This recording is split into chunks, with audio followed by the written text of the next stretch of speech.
भक्ति है ना जो मानस में, तो सबसे पहले भगवान कहते हैं नवम सरल सब सन छल ही ना। सबसे ज्यादा भगवान सरल व्यक्ति को मिलते हैं, भगवान सरलता पे रीझ जाते हैं। ध्यान से सुनेंगे, सरल व्यक्ति की चूंकि चर्चा आई, भक्तमाल में एक कथा आती है। एक शिष्य था, गुरु जी के मठ पे गया और जाकर के गुरु जी की शरण में रहने लगा।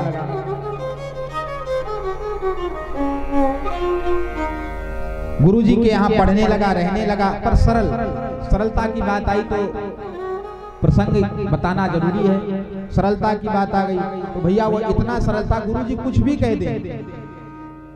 देखिए श्रद्धा की बात आई थी ना, श्रद्धा देखो शिष्य की। गुरु जी के मठ पे गया, गुरु जी की सेवा करने लगा। महात्माओं के आश्रम में तो खूब जगत भगत होते हैं, वो महात्मा भी होते हैं, पर वो गुरु जी के भीतर गुरु जी जैसे लक्षण नहीं थे। जैसे हमारे आपके अंदर हम आप दोष दर्शन करते रहते हैं ना सबका, अरे वो तो ऐसा है, वो वैसा है, इतने बजे नहाता है, इतने बजे ये करता है, हमारी आदत ही है एक दूसरे की बुराई खोजने की। तो वो गुरु जी धीरे धीरे धीरे करके, इस कथा का सार समझिएगा, गुरु जी धीरे धीरे करके व्यभिचरित हो गए। अच्छे महापुरुष थे, खूब सारे शिष्य बना लिए, खूब जगत भगत हो गए। लेकिन हुआ क्या कि उन गुरु जी ने को एक आश्रम पर एक महिला आती थी, गरीब महिला, पहले झाड़ू लगाती थी, महाराज उसको कुछ खाने को दे देते थे, वहीं खा के बेचारी पड़ी रहती थी अपने बाल बच्चों को लेकर के, विधवा थी। धीरे धीरे कुछ साल 2 साल हो गए तो वो महिला आ गई, रसोई में आ गई, कोठार में आ गई, भंडार में आ गई। धीरे धीरे धीरे करके वो महिला जो थी महाराज के कक्ष में पहुंच गई। शिष्य सब देख रहे हैं कि गुरु जी की क्या रामलीला चल रही है, लेकिन शिष्य के मन में गुरु जी के प्रति अश्रद्धा नहीं हुई। गुरुदेव भगवान है, गुरु साक्षात परम ब्रह्म, गुरुदेव हमारे नारायण हैं। सारे शिष्य जो थे हमारे आपके जैसे, उन्होंने कहा ये कैसे गुरु जी हैं, पूजा पाठ कुछ करना नहीं, वो बर्तन धोने वाली को रख लिया, झाड़ू लगाने वाली को आश्रम पे रख लिया, वो ठीक नहीं है वो औरत। अब वो धीरे धीरे करके वो औरत जो थी वहां पर मालिकाना हक हो गया उसका, महाराज ने उसको धीरे धीरे ढील दे दी, मालिकाना हक हो गया उसका। अब वो तो किसी को ठहरने ही न दे, वहां कोई साधु ब्राह्मण आए तो उसको लगे कि भगाओ इसको यहाँ से, कोई अतिथि आए भगाओ इसको यहाँ से। तो उनका जो झोला होता है ना, महात्मा में ऐसी झोली होती है, झोली होती है महात्माओं के पास में, तो झोली उनका आसन सब उठा के वो महिला फेंक देती है, निकलो यहाँ से, करना धरना कुछ है नहीं, आ गए खाने के लिए हैं, बड़े महात्मा बने फिरते हो। हम देख रहे हैं महात्मा कैसे होते हैं। तो महाराज खूब खरी खोटी सुनाए वो मैया, सारे शिष्य भाग गए, बस एक शिष्य नहीं भगा। उसने कहा गुरुदेव हमारे नारायण हैं, हम गुरु जी को छोड़ करके नहीं जाएंगे। अब उस महिला को क्या लगा कि चलो एक ही बचा है कम से कम, अब ये भी चला जाएगा तो हमारी सेवा कौन करेगा। वो जो झाड़ू पोछा लगाने वाली थी ना, वो वहां की मालकिन बन गई। अब ए ब्रह्मचारी झाड़ू निकाल चल। वो बेचारा ऐसे पढ़ने बैठे रहे, सुनाई नहीं देता क्या, झाड़ू लगा चल के।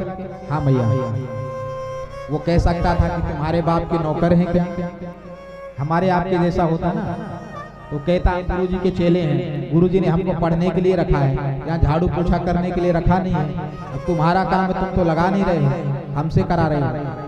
लेकिन वो शिष्य क्या कहता है, जी भैया, वो बेचारा पोथी बंद करे और जा करके झाड़ू पोछा करने में लग जाए। करने लगा। अब वो औरत जो थी वो कहे कि बेटा एक काम करना, मेरे कपड़े धो देना। गुरुजी के जैसे वो शिष्य जो है कपड़े धोने जाता है, शिष्य का धर्म है गुरुजी के कपड़े धोना, गुरुजी के बर्तन धोना। तो वो इतनी दुष्ट औरत थी वो, अरे महाराज कुछ पूछो ही मत, अपने कपड़े धुलवाए उस ब्राह्मण से, उस ब्रह्मचारी से कहे चल मेरे कपड़े धो। अरे और तो और मेरे बच्चों के कपड़े भी धो। उसके जो बच्चे थे घूमते रहते थे, कहे इनके भी कपड़े धो, इनको नहला धुला, इनको पोंछ। अब वो बेचारा विद्यार्थी हमारे आपके जैसा होता तो क्या करता, सोच नहीं सकते हो। कितना श्रद्धा की बात है। गुरु साक्षात परम ब्रह्म, गुरुदेव मेरे नारायण हैं। और गुरु चूंकि देखिए प्रेम का एक संबंध है, प्रेम का ऐसा संबंध है कि गुरु जी से प्रेम करता है और गुरु जी उस औरत से प्रेम करते हैं। तो जिस हम गुरु जी से प्रेम करते हैं और गुरु जी की प्रसन्नता किसमें है, गुरु जी की प्रसन्नता इसमें है कि वो प्रसन्न रहे। तो जिसमें ये प्रसन्न रहे हमको वो काम करना चाहिए ताकि हमारे गुरुदेव भगवान प्रसन्न रहे। तो गुरु की प्रसन्नता के लिए वो उसके भी कपड़े धोते, उसके बच्चों के कपड़े धोते, सब करते थे, पूरी सेवा करे हुए। खूब श्रद्धा रखे, गुरु जी के हाथ पैर में तेल लगाना, उनका सेवा करना, हाथ पैर धोना, सारी सेवा करते थे। गुरु भी अपने शिष्य तो शिष्य होता है और गुरु गुरु होता है। गुरु के प्रति भी अपने शिष्य के मन में बड़ा भाव था कि देखो ये कैसा शिष्य है, सारे शिष्य मुझे छोड़ करके भाग गए लेकिन ये मुझे छोड़ करके नहीं जा रहा है, इसकी श्रद्धा बड़ी मजबूत है। महाराज एक दिन उसको खूब बुखार आया, रात को 11-12 बज रहे होंगे, आश्रम था, आश्रम के बीच में एक जैसा अपने यहाँ गैलरी होती है ना घरों में, गैलरी ऐसा वहां पर बीच में जगह थी, चौक था, महात्माओं में कहते हैं चौक। तो वो चौके में आकर के ठाकुर जी गरुड़ सहित आरूढ़ हो गए। वो लड़के को खूब, ब्रह्मचारी को तेज बुखार थी, इतनी अब दिन भर उससे काम कराओगे, कपड़े धुलवाओगे तो बचेगा क्या, खाने को कुछ देना नहीं, बचा कुचा होते दे दे, नहीं तो सब अपने बच्चों को खिला देती थी। वो इतनी दुष्ट औरत, उनको नहीं देती पंडित जी को। फिर भी वो बेचारा कुछ नहीं कहता, मुस्कुराता रहता और कहता मैया जैसी आपकी आज्ञा, करता था, काम बहुत करता था बेचारा। एक दिन खूब जोर की बुखार आई, अब उसका अंतिम समय आ गया, इतनी जोर से बुखार आ गई। गुरु साक्षात परम ब्रह्म गुरुदेव भगवान का स्मरण कर रहा था लेटे लेटे हुए और सोच रहा था कि काश अब गुरुदेव भगवान तो अपने कमरे में हैं, वो देवी भी वहीं थी, सेवा में थी उनके। अब बेचारा बाहर पड़ा था चौके में, ठंडी के दिन थे, ठंड के मारे कांप रहा था, तेज बुखार थी। उसके मृत्यु का समय आ गया, साक्षात भगवान नारायण गरुड़ पर आरूढ़ होकर के उसके सामने विराजमान हो गए। बोलिए लक्ष्मी नारायण भगवान की जय, गरुड़ भगवान की जय। गरुड़ पर आरूढ़ होकर के सरकार पधार गए और कहा हे ब्रह्मचारी, नाम लेकर के उसको कहा कि बालक मैं तुम्हें लेने आया हूं, मेरे साथ चलो। तो बालक कांपते, ठंड से कांप तो रहा ही था।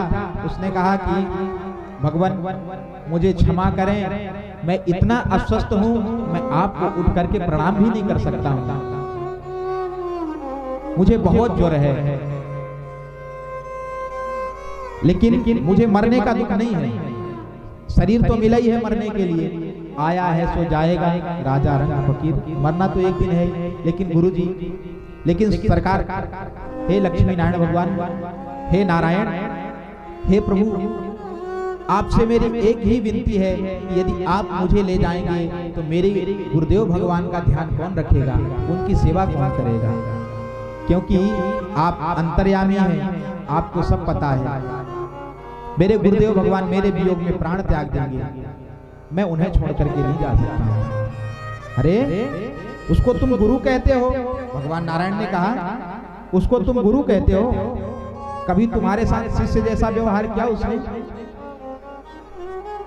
उसको तुम गुरु कहते हो। ऐसे गुरु होते हैं, कोई महात्मा है वो, एक काम एक औरत को रख लिया वहां पर आश्रम में, गलत काम करता है, और जैसे ही शिष्य ने सुना तो ऐसे हिलाते हिलाते कान में उंगली डाल दी और कहा भगवान मैं आपसे हाथ जोड़ करके विनती करता हूँ, मेरे गुरु जी के विषय में कुछ मत कहिए, मैं उनके खिलाफ एक शब्द नहीं सुन सकता। बड़े आए गुरु वाले तुम, साक्षात गुरु किस लिए होते हैं, गुरु का काम है भगवान से मिला देना। जैसे हमको नदी के उस पार जाना है तो या तो तैर के जाओ, या तो नाव से जाओ, या पुल से जाओ, कोई ना कोई तो माध्यम चाहिए ना जाने का। तो गुरुदेव भगवान कौन है? गुरुदेव भगवान को कहते हैं ना नैया खेवनहार। तो गुरुदेव भगवान संसार सागर से हमें पार लगा करके और भगवान तक पहुंचाने वाले हैं। और तुम्हारे गुरु में तो गुरु जैसे एक भी लक्षण नहीं है, तुम उसको गुरु कह रहे हो। विद्यार्थी ने कहा सरकार अब आप एक बात बताओ, आप यहाँ क्यों आए हो? क्यों आए हैं? तुमको लेने आए हैं। प्रभु मेरी बात का बुरा मत मानना। ब्रह्मचारी ने कहा कि प्रभु मेरी बात का बुरा मत मानना। आप कहो बेटा, आपको यहाँ बुलाया किसने है? आपको बुलाया किसने है? हमको जहां जाना हो तब मर के नरक चले जाते, हमको कोई चिंता नहीं थी। आपको यहाँ बुलाया किसने? मैंने तो बुलाया नहीं आपको, आप अपने से आए हो। और क्यों आए हो? बोले हम तुम्हारी गुरु भक्ति पे प्रसन्न होकर के आए हैं। तो बोले यदि गुरु जी नहीं होते तो गुरु जी की भक्ति नहीं होती, और गुरु जी की भक्ति नहीं होती तो आप नहीं आते। ये बताइए जिन गुरु की कृपा से आपका दर्शन हो रहा है, भला मैं उन्हें कैसे छोड़ के जा सकता हूँ? भगवान प्रसन्न हो गए। उन्होंने कहा वाह, हम जानते थे कि गुरु के प्रति तुम्हारी क्या श्रद्धा है, इसीलिए तो हम आए हैं। ऐसा करो साथ में गुरु जी को भी ले लो, जाओ गुरु जी से पूछ करके आओ। विद्यार्थी गया, कांपते कांपते गया, ज्वर तो था ही। गुरुदेव भगवान विश्राम कर रहे थे। अब एक बात ध्यान देने की है, कभी भी किसी महापुरुष के पास जाओ, कभी किसी के पास जाओ तो उसको सीधे ही जाके नहीं उठा देना चाहिए। थोड़ा पहले जाओ, देखो कि खूब निद्रा में है, जग रहे हैं, उस हिसाब से। ऐसा नहीं कि उठो चलो चलो चलो चलो। कई लोगों की आदत होती है सुबह से ऐसा उठाएंगे बिल्कुल उठते ही बिल्कुल दिमाग खराब। मंगलाचरण ही उनका ऐसा होता है। कई लोग तो बच्चों को उठाते हैं माता पिता, तो उनका मंगलाचरण ही गाली से प्रारंभ होता है। 7 बज गए, अभी सो रहा है, उठ नहीं रहा है, ऐसा है वैसा है। ये अच्छे से बोलिए, मधुरता से बोलिए। वो गया विद्यार्थी और जाकर के गुरुदेव भगवान के चरणों में अपना मस्तक रख दिया, और जैसे ही उसके आंखों से अश्रुधारा निकली गुरुदेव भगवान के चरणों में पड़ी। गुरुदेव भगवान तो अभी अभी निद्रा में गए ही थे, नींद खुल गई। अरे ये गरम गरम गरम पानी देखा, अरे ये शिष्य हमारे चरणों में बैठा हुआ है। क्या हुआ तुझे? क्या हुआ? क्यों रो रहा है? शिष्य ने कहा हे गुरुदेव भगवान, आपकी कृपा से श्री लक्ष्मी नारायण भगवान प्रकट हुए हैं माता लक्ष्मी के साथ में, और मुझे वैकुंठ चलने की आज्ञा कर रहे हैं। आप आज्ञा करें तो मैं जाऊं। गुरुजी ने कहा ऐसे कैसे जाओगे बेटा, तुम चले जाओ। गुरु को इतना विश्वास है अपने शिष्य के प्रति कि मेरा शिष्य इतना गुरु भक्त है, इसे लक्ष्मी नारायण मिल गए होंगे, इसमें कोई संशय नहीं है, कोई संशय नहीं। क्योंकि वो उसकी भक्ति को जानते थे गुरुजी कि मेरा शिष्य मेरे प्रति कितनी श्रद्धा रखता है। गुरुजी ने कहा बेटा एक बात बताओ, यदि तुम चले जाओगे तो फिर मेरी सेवा कौन करेगा? अब मैं वृद्ध हो चुका हूँ, मुझे कोई पानी देने वाला नहीं है। अब तुम ही तो मेरे सुख दुख के साथी हो, यदि तुम ही चले जाओगे तो फिर मैं बेसहारा हो जाऊंगा। उसने कहा गुरुदेव भगवान आप चिंता न करें, मैं सरकार से बोल के आया हूँ, प्रभु से बोल के आया हूँ कि मैं अकेले नहीं जाऊंगा, मैं गुरुजी को साथ में लेके जाऊंगा। गुरुजी बड़े प्रसन्न हो गए, बोले चलो अच्छी बात है, कम से कम वहां भी जाओगे तो हमारी सेवा करोगे। अब भैया आज तक आपने सुना होगा कि गुरु की कृपा से शिष्य को भगवान मिलते हैं, लेकिन ठाकुर जी इतने दयालु हैं, आज शिष्य की कृपा से गुरु को मिल गए। ये गुरु भक्ति की महिमा है। जाकर के कहा कि सरकार चलने की आज्ञा हो, गुरुदेव भगवान भी चलने के लिए उत्सुक हैं। तब तक वो जो महिला वहां सो रही थी, उसने कहा अच्छा गुरु चेले तुम दो ही जा रहे हो हमको छोड़ के, तो हम कहाँ जाएंगे महाराज,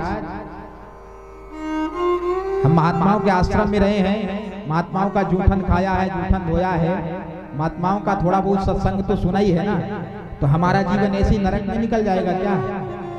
अब जो हुआ सो हुआ, पापी प्राणी तो है ही, लेकिन आप दोनों चले जाओगे। आप जैसे महापुरुषों का सत्संग किया मैंने, हे बेटा मैंने तेरे साथ कितना दुर्व्यवहार किया है, तू मुझे माँ बोलता था, गुरु माँ बोलता था, अपनी गुरु माँ को छोड़ के अकेले चला जाएगा? जा पूछ का गया, मैं भी चलूंगी साथ में। वो गया, शिष्य जाकर के पूछा कि सरकार गुरु माता जी भी तैयार हो रही हैं, तो बोले चलो, हम तुम्हारी गुरु भक्ति से इतने प्रसन्न हैं कि जिस जिस को तुम कहोगे सबको हम वैकुंठ ले चलने के लिए तैयार हैं। बोलिए लक्ष्मी नारायण भगवान की जय। तो इस कथा का तात्पर्य है भैया कि गुरु के प्रति, संतों के प्रति, ब्राह्मणों के प्रति प्रत्यक्ष दोष हो, दिख रहा है कि ये गलत है, फिर भी दोष का दर्शन नहीं होना, यही है सरलता, नवम सरल, ये है सरलता। इसलिए संतों के प्रति श्रद्धा रखिए, ब्राह्मणों के प्रति श्रद्धा रखिए, और जीवन देखिए, एक कोई गाड़ी ले लो और जिस गाड़ी में को चालू करके गियर डाल के छोड़ दो, कहीं गाड़ी में चाबी लगा दो, ले लो, 4 व्हीलर ले लो, उसमें चाबी लगा दो, चालू कर दो, गियर डाल के और क्लच डाल के छोड़ दो गाड़ी, और ड्राइवर को उतार दो, वो कहाँ जाएगा? कुछ दूर जाएगा और जाकर के कहीं ना कहीं या तो खाई में गिर जाएगा, कहीं पेड़ से टकराएगा, किसी के घर से टकरा जाएगा। यानी जिसका कोई चालक नहीं है वो दिशाहीन हो जाएगा, उसकी दिशा भटक जाएगी। गुरुदेव भगवान कौन है? गुरुदेव भगवान हमारे शरीर रूपी रथ के चालक हैं। ऐसे भगवान श्री कृष्ण अर्जुन के रथ के चालक है ना, ऐसे ही गुरुदेव भगवान हमारे शरीर रूपी रथ के चालक हैं। और जब तक ये रथ उस चालक के अधीन नहीं होगा तो ये दिशाहीन रहेगा।